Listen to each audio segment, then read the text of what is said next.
Hey guys, it's Neon, and I'm going to do a follow-up to yesterday's video talking about Vic Mignogna and how he is suing Funimation and a handful of voice actors who apparently have, according to Vic, helped tank his career.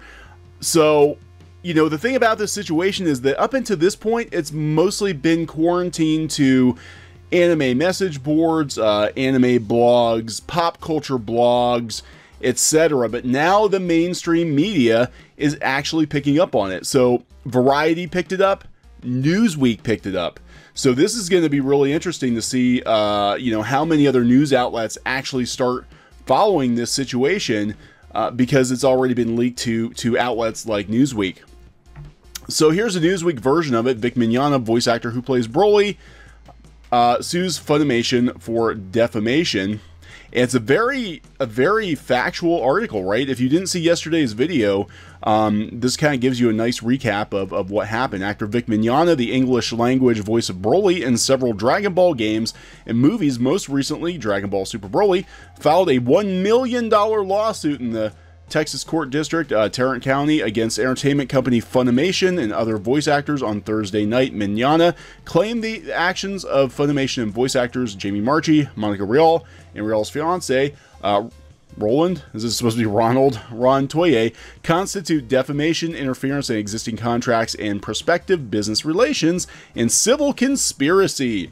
Civil conspiracy. The suit comes after Mignogna said he lost a string of possible employment opportunities amid harassment allegations that first began circling in early January. Lost opportunities include voice acting roles on Rooster Teeth's Ruby and Funimation's The Morose Mononokean 2, where Mignogna, prior to the allegations, provided the English voice for certain side characters. In both cases, an internal investigation occurred, and following it, Mignogna was removed and replaced by another voice actor.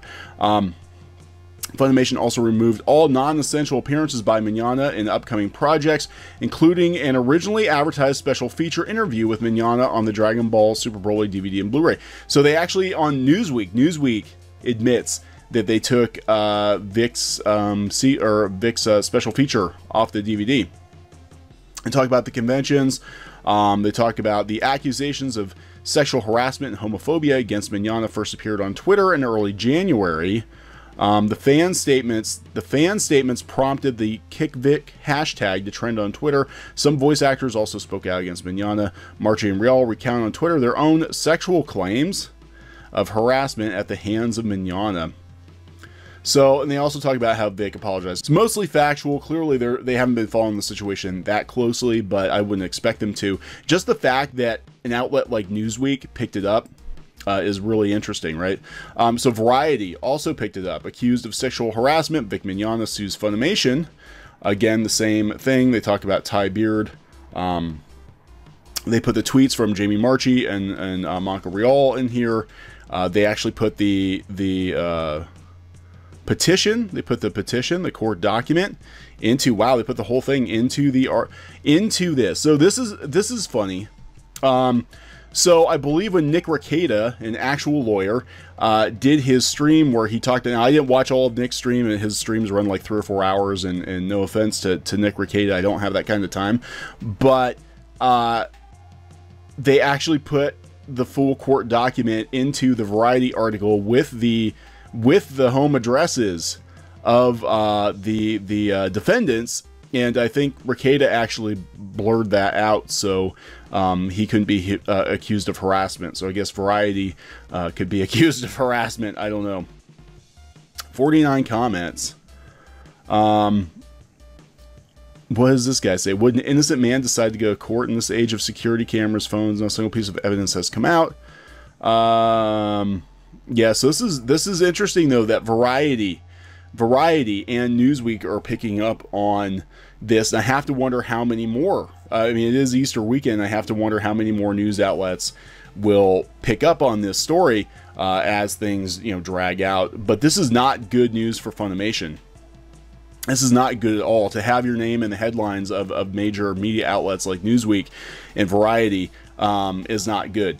That's not a good thing at all. So going back out to Reset Era, right? I'm going to check in on them again today. And again, people are like, oh my God, Vic has no case. He has no case. But talking about, you know, how this is sort of leaking out into the mainstream now.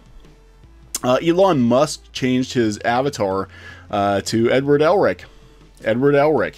Is Elon Musk a Vic supporter? It's possible.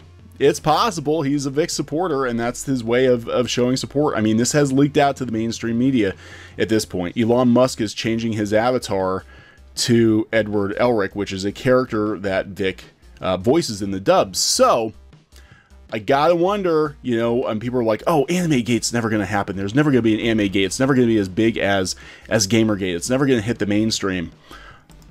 Yeah, Newsweek, Variety, Elon Musk. I think we're getting there. I think we're getting there. The situation is probably gonna snowball, and I don't know where it's gonna go. But I thought this was a funny. So apparently, Ty Beard tweeted about one of the armchair lawyers on Twitter, and people are like, oh my God, that lawyer's harassing these people, even though I think the person called him names or whatever. But I love this guy down here. This guy's so fun. This whole thread's fun. So this person here is, you know, not a lawyer, right? Right, so this is where things get interesting, and once again, I'm not a lawyer, but I did look into this. On the surface, I'm not a lawyer, but I looked into it, right? I Googled it. So on the surface, for a type of lawsuit, they're correct as they're being sued for defamation per se, which is reserved for statements. They're so damaging, you don't need to explicitly prove innocent or damage. The example I was reading was, the example I read about was when a man was accused by a woman of assault and battery, along with false imprisonment, when statements were so incredibly damaging, but there wasn't any real proof that these things happened. As a result, the guy won the case. Now, the thing is, it's a lot more complex than just walking in the courtroom saying, I didn't do it, and walking out. The statement needs to be proven. Well, yeah, but, you know, I think there's plenty of proof, especially with all the social media bullshit that goes along with this case. I think there's proof that there was some kind of a conspiracy going on.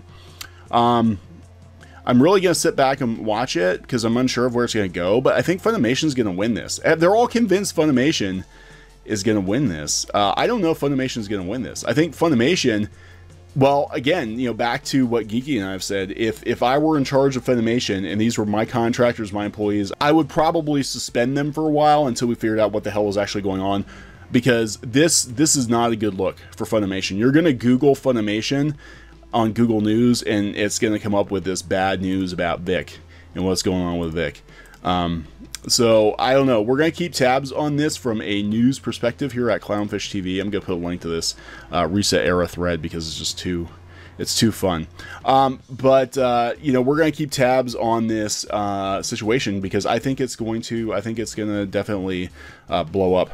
Publicly. I think it's going to blow up publicly, and there's only so much I think that Funimation and or Sony will tolerate before they, you know, try to do some major damage control. So we'll see. Now, some folks in the comments section of yesterday's video, I speculated that, you know, I mean, if it were me, I would go after, you know, Rooster Teeth. I'd go after Anime News Network, etc. Some other individuals that were involved in the situation. I did not watch all of Nick Rekieta's stream because it's very, very long. 4 hours, right? He needs a Cliff Notes version. But people said that his Ty Beard, who is Vic Mignogna's lawyer, said that this is just the first wave of lawsuits. That apparently there are going to be more, so I expect other outlets or other companies to sort of be on the receiving end of that as well. Will that hit Newsweek? Will that hit, will it be on CNN? I don't know. MSNBC? Who knows? Who knows? Very interesting. So we'll keep tabs on it here at Clownfish TV. And from a news perspective, we're not going to follow it daily and talk about the Twitter drama or anything like that. That's just not really what we do here. But we will talk about the news. And this is news because it's leaked outside of the pop culture media. It's outside of the anime bubble. It's hitting freaking Newsweek. So we'll absolutely keep an eye on the situation here at Clownfish TV. Please subscribe for more pop culture news, views, rants, gaming videos, art videos, and more. This has been Neon. I'll talk to you later. Hey guys, thanks for watching Clownfish TV. Please consider supporting the channel. Go to clownfishsupport.com. That's clownfishsupport.com. And if you want to join our community, go to clownfishtalk.com. That's clownfishtalk.com. Please subscribe, ring the bell for notifications. We will talk to you next time.